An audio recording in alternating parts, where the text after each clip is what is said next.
So what we're going to do is we're going to work with some more models here, okay? We're going to discuss some different issues. A lot of times, it's interesting with this economic system we're going to put together. We're going to have a spectrum here.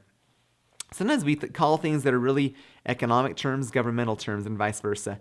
Looking through this, it may be just semantics, but I think it helps lend a little bit of understanding to the whole issue at hand here. So in an economic system, the whole point revolves around this idea of the ownership of capital. Capital is the means of production, okay?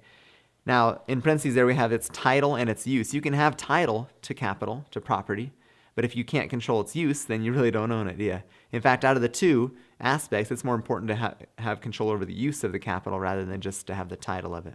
Okay, so the two different spectrums. On the right-hand side here, we have individual ownership of capital. On the left-hand side, we have a state ownership of capital.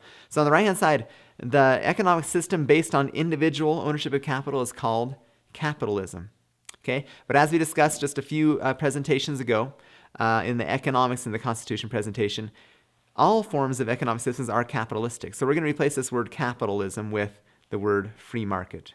Free market says individuals own and control title and use of the capital. Okay, moving up the scale a little bit, we'll hit this thing called fascism.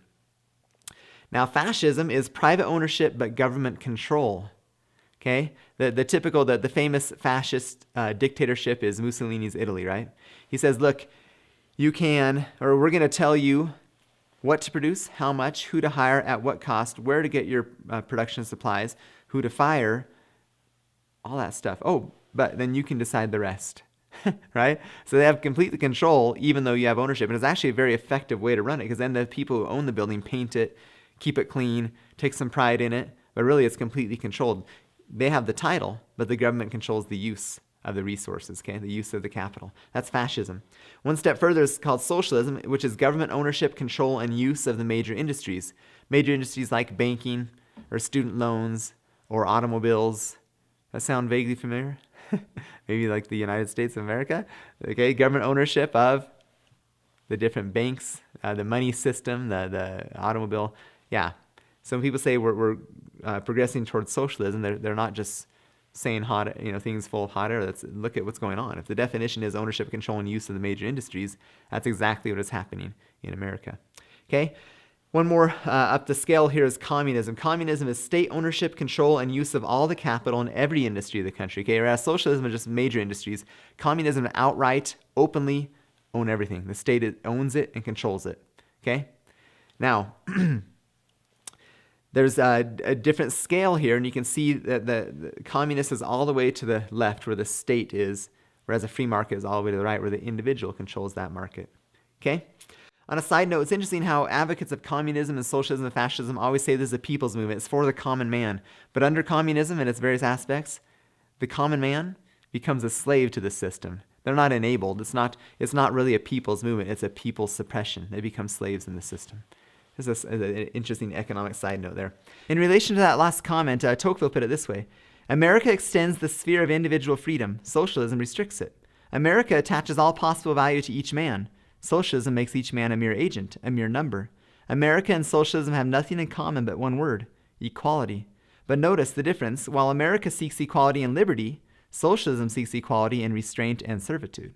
Okay, the next spectrum we're going to deal with here regards governmental systems. Governmental systems have everything to do with governmental power. On the right-hand side, you have no governmental power. On the left-hand side, you have 100% governmental power. Okay? What's it called when there's no governmental power? What's that system of government called? That's anarchy. Okay? Anarchy means rule by no one. No one's in charge. Okay? Now, all the way to the left, up on the upper left-hand corner, we have what's called a monarchy. What's monarchy mean? Mono, rule by one, okay? Rule by a king or a dictator, a potentate, okay? A little bit further down is an oligarchy. Oligarchy means rule by a few, okay? Or rule by the elite, okay? A little bit further down then, the scale is what is called democracy. There we find democracy, okay? Democracy is the rule by majority, okay? Rule by majority. And lastly, we have somewhere towards the right, but not at the very end of the right, is what is called a republic. Republic means rule of law.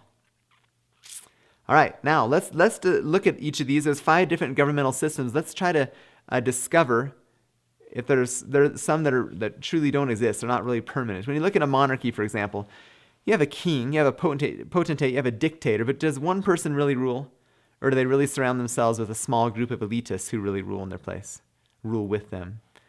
It's rule with them, right? So really, a monarchy disappears. It's not a legitimate long-term form of government. An oligarchy is what 99% of the nations of the world are under, is a rule of the elite.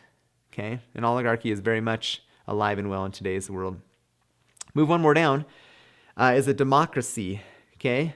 The democracy has garnered a lot of attention from the founders. There's been tons and tons of quotes. We'll go through a lot of them today. The first one I want to bring attention to is John Adams. He says this: democracy never lasts long. It soon wastes, exhausts, and murders itself. There was never a democracy that did not commit suicide. Okay? If it's rule of majority, who are the majority going to start preying on? The minority, right? And eventually the minority is going to run out of resources, and the majority is going to say, hey, what's going on here? And things collapse, and they commit suicide. The system itself has no other choice but to commit suicide. There's no one else to prey on. Okay? The majority can't vote in benefits from the minority. Madison concurs. He says, democracies have ever been spectacles of turbulence and contention, have ever been found incompatible with personal security or the rights of property, and in general have been as short in their lives as they have been violent in their deaths. So talk real quickly with me about the Arab Spring, right? The democratic uprisings. How long did those last before they turned into dictatorships in Egypt and Syria and Libya? Okay? These guys understood history. This isn't a founding father, obviously, but this is very much an interesting quote that I think sums up really concisely what we're trying to say. A democracy cannot exist as a permanent form of government. It can only exist until the voters discover that they can vote themselves largesse from the public treasury. From that moment on, the majority always votes for the candidates promising the most benefits from the public treasury, with the result that a democracy always collapses over loose fiscal policy, always followed by a dictatorship. Okay? So we've got Adams saying it commits suicide. We have Madison saying that it is violent in its death. We have Alexander Tytler saying that it is followed by a dictatorship. They're all saying the same thing: as democracies are bad. Okay, so let's look again at on this spectrum. What happens to democracy? All three of these witnesses say, well, democracy always turns into anarchy. Complete chaos. No government by nobody, because the democracy says, hey, majority doesn't have anyone else to pick on anymore, and it turns into an anarchy. Now, when you look at what happens with an anarchy, though, the anarchy turns, how long does an anarchy really last? Not long at all. Rule by no one? Of course someone's going to step forward and say, I'll rule. What happened with Hitler? I'll take care of this chaos. Just give me your guns and let me be in charge of all the laws, and I'll give you security. And people clamored for him, said, yeah, let's do that. Anarchy never lasts long. It's not a permanent form of government. So anarchy turns into an oligarchy, which is a dictatorship, which coincides with the things that our other founders have said. George Washington says this too: there's a natural and necessary progression from the extreme of anarchy to the extreme of tyranny. Okay? Witness after witness is saying this is how it works. And so when it really comes down to it, the only two stable forms of government are an oligarchy, which is rule by the state, right? Has governmental power, or a republic, which is rule by law. Those are two choices. That's what it comes down to in the governmental systems. Now, our third spectrum, our final one that we're going to analyze, is the philosophical system. That all has to do everything with rights and duties. Okay? On the right-hand side, once again, you have individuals. On the left-hand side, you have the state. This is really a simple model. We're not going to spend much time on it. But on the right-hand side, you have what's called individualism. Okay? Where rights and duties are based in individuals. On the left-hand side, the rights and duties are based in the state. That's called collectivism, where the group is more important than the individual. So, when you combine these three together, we're going to look at this and say, philosophically, on the right-hand side, or first of all, the basis behind this spectrum is the ownership of capital, the power, and the rights. Okay? Right-hand side, you have individual. Left-hand side, you have the state. So philosophically, you have individualism on the right, collectivism on the left. Okay? Economically, you have capitalism or free market. You have communism on the left, and communism in all its forms, correct? Governmentally, you have either a republic or you have an oligarchy.